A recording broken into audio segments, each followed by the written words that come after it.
Hey everybody, this is Darren Van Damme, and you are watching Flick Connection, the show that helps you get more out of movies. And today I want to talk about the absolute best Netflix original movies to have come out so far in 2019. So it's June, it's the middle of 2019 already, if you can believe that, so it's a perfect time to go ahead and recap some of the best movies Netflix has put out so far this year. I'm starting this list off all the way at the back, number 10, with The Dirt, which is the movie about Motley Crue. Now, I did a full review on this, and I did a full review on a few of these. I'll put links to all of those into the description. Now, I didn't think this was a great movie, but I thought it was a pretty solid effort. The director of the Jackass series was involved in it, and I could kind of feel that spirit in it. And based on what I can tell, Motley Crue fans either loved it or hated it. Ultimately, this is basically a made-for-TV movie, which a lot of the band chronicle type movies like this are made-for-TV movies. Not all of them, but a lot of them are. This one kind of resides somewhere in the middle. Like, it feels better than a made-for-TV movie. However, had it come out in theaters, I think people would have been even more disappointed. Point being, I enjoyed it. It's raunchy, it's wild, it's a pretty good watch for a Netflix original, but it is all the way back at number 10. Polar is one I wanted to like a lot more. This one's about a hitman. It's got a really cool, funky edge to it. Speaking of Jackass, Johnny Knoxville has a very short-lived role in this. Mild spoiler there. But this movie is cool. It took a long time getting in. So sort of my hope for this one when it ended was that this is the setup for a good series. So hopefully it's like mildly successful in the eyes of Netflix. I don't know what that means, to be honest. But if it is, we could get another one, because I could see where the sequel to Polar and maybe a third one could be way better than all the setup that was involved in this one. Extremely Wicked, Shockingly Evil, and Vile is the movie about Ted Bundy starring Zac Efron. I was surprised that they did not really show him as a killer. They more or less showed him in his relationships, him being Ted Bundy.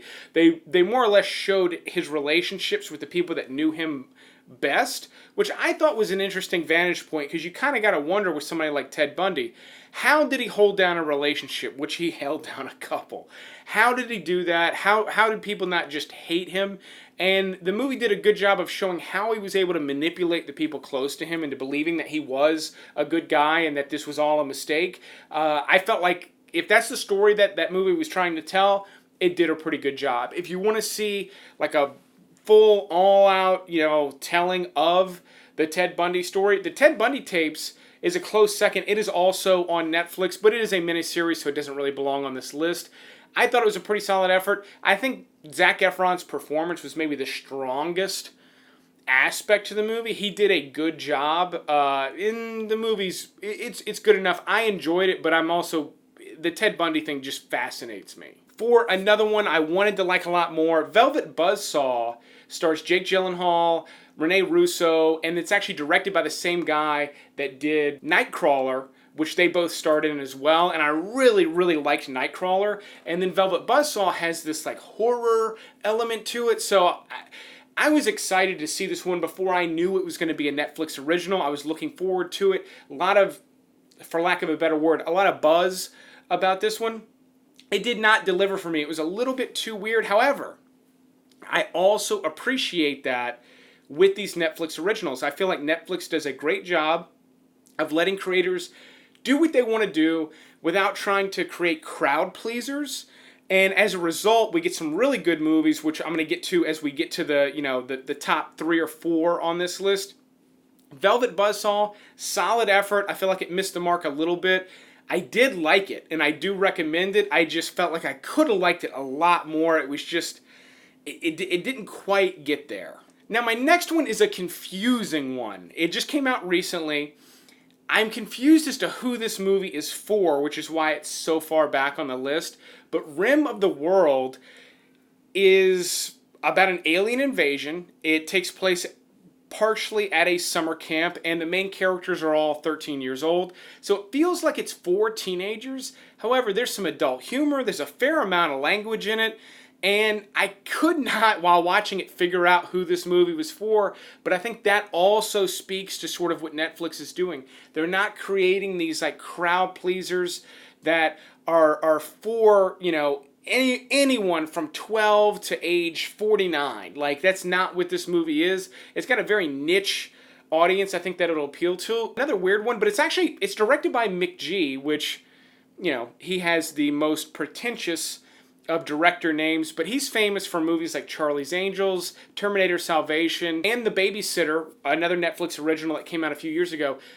Not really gems, but he's a very adept director, and his movies are always beautiful, and this one's no exception. It really has a lot of color. It's almost oversaturated, but it's got it rips a lot of movies off, like Jurassic Park, but for a younger audience, I think it works. Before we get to my top 5 and then on to what I think are some of the worst movies Netflix has put out this year, for lack of a better word, movies that are just world-class turds. Before all of that, if you like this content, definitely click the subscribe button and be sure to click that little bell icon so you get notified when I put out new videos like this one. Always Be My Maybe is a romantic comedy. I know you rarely hear me talk about them on this channel, but this is a really good one. In fact, it really flew in under the radar. I was surprised. I started hearing buzz about it, watched it, and really liked it. It stars Ali Wong and Randall Park, and it's about a couple of people who were really close friends in high school, who maybe could have had a relationship, and then years later they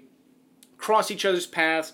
It's got some great elements, like the woman played by Ali Wong is wildly successful, and the guy never made anything of himself, and there's a lot of really fun elements that come out of that. I'm pretty harsh on rating romantic comedies because they generally follow the same template.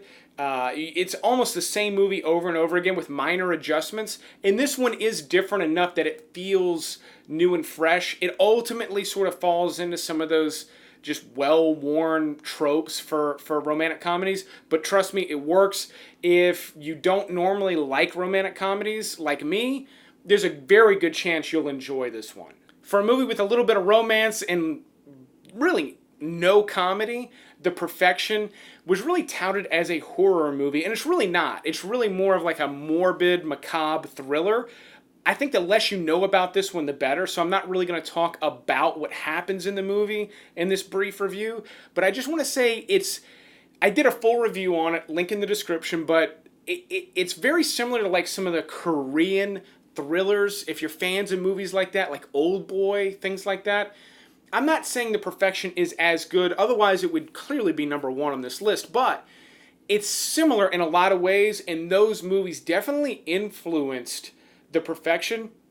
I was really surprised by this one. If you like some of my weirder recommendations and you have trouble finding something kind of new and fresh that just sort of surprises you, The Perfection might fit that bill. The latest sci-fi to get dropped on Netflix is I Am Mother. This one premiered at the Sundance Film Festival where Netflix picked it up, and it is a solid sci-fi movie. In fact, it gets close to some really great sci-fi movies. It doesn't quite get there, but it comes damn close, and that earns it really big points for being a Netflix original. It stars Hilary Swank as the only real name that you'll recognize, and then Rose Byrne as the voice of a robot who is raising a child in a post-apocalyptic future.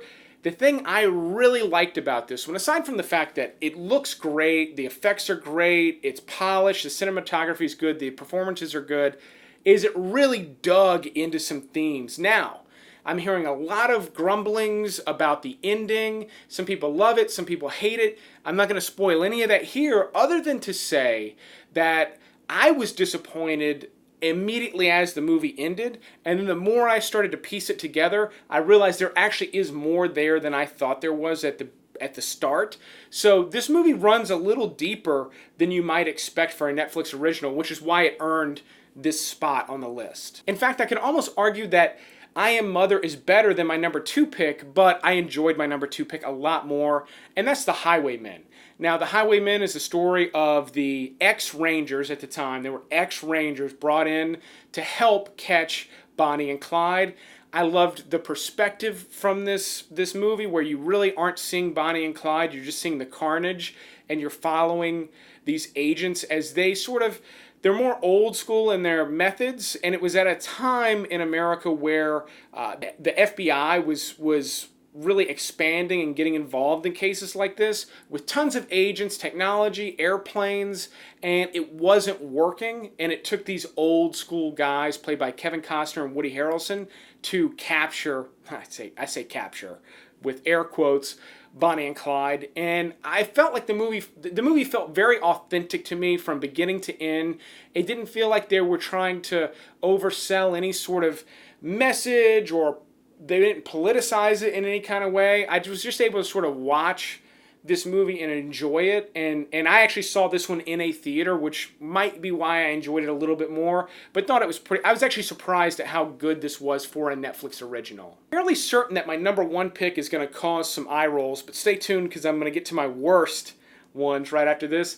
But Triple Frontier, I think, is the closest they've got to something that could have come out in the theater and been successful. The cast is great, the performances are great, it looks great, the action's good.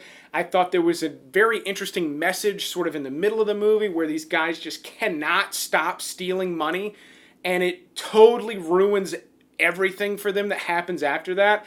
I'd not seen that before in a heist movie, and I love me some heist movies. Fans of the channel know that I love my heist movies. But as far as the movie goes, I thought this one was pieced together really well. Everything kind of went together. I never feel bored during it.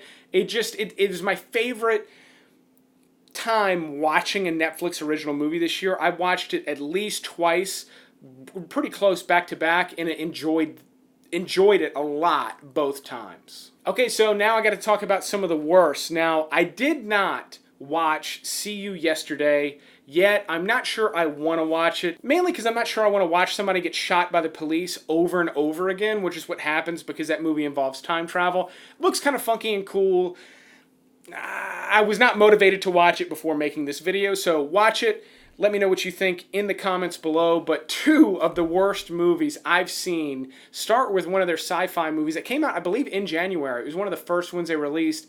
I.O. I think they even changed the name to I.O. Last on Earth, probably because nobody was watching it. But it is not good. So I'm going to spoil this one a little bit, but it's about sort of the last people on Earth. Everyone that has survived this apocalypse has evacuated and gone out into space. And there's a ship.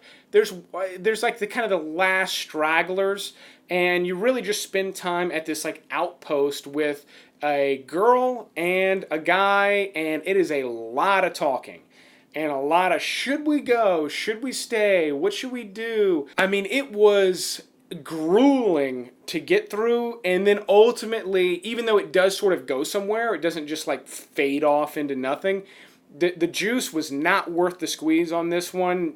The climax was climactic, but it did not make up for the drudgery of watching this in the beginning. If you watched it and enjoyed it, good for you. You enjoyed watching these two people talk, but they never engaged me, and I just could not get into this one. Speaking of one with a lot of talking, Wine Country, directed by Amy Poehler, starring Amy Poehler, Maya Rudolph, Tina Fey, the whole SNL gang, and then some. Okay, so I'm not going to bash this movie just completely. This is not a movie made for me. Like I was talking about Rim of the World, I don't know who that's made for. I know who Wine Country was made for. It was made for women exactly like the women in the movie. It was made for middle-aged women that love wine and love getting together and just shooting the shit, because that is all this movie is. It was brutal. I think fans of The View might like this movie. Again, I'm not shitting on the movie, but I think most, not all, but most fans of my channel are going to find this movie to be a nightmare. However, redeeming quality. I saw some cool little things Amy Poehler did. This is her first time directing a movie. Cool little things, little montage-y, directory things that she did that I thought were pretty interesting, but not nearly interesting enough to get me to recommend this movie. I do think it was a good move for Netflix to put it on. As you can tell, this is a very, very eclectic list, and Netflix appears to be doing, so far, a pretty good job of not crowd pleasing with one movie, but of trying to please everybody with a bunch of movies that are made for sort of target audiences.